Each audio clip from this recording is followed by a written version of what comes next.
Assalamualaikum warahmatullahi wabarakatuh. Di video kali ini saya akan mempraktekkan tutorial dalam membuat sebuah kabel jaringan. Sebelumnya, apa saja alat dan bahan yang akan kita gunakan dalam praktikum kabel strike? Nah, pertama ada kabel UTP, kemudian ada konektor RJ45, yang ketiga ada LAN tester, dan yang terakhir ada crimping tools. Simak video berikutnya.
Setelah kita sudah membuat kabel strike seperti ini, sekarang kita coba kabelnya menggunakan LAN tester.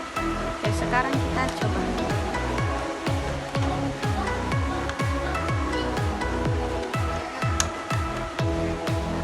Kita nyalakan. 2, 3, 4, 5, 6, 7, 8. Setelah kita pasang ke line tester, nah ini sudah berhasil ya. Dia akan nyala sesuai urutan kabelnya masing-masing.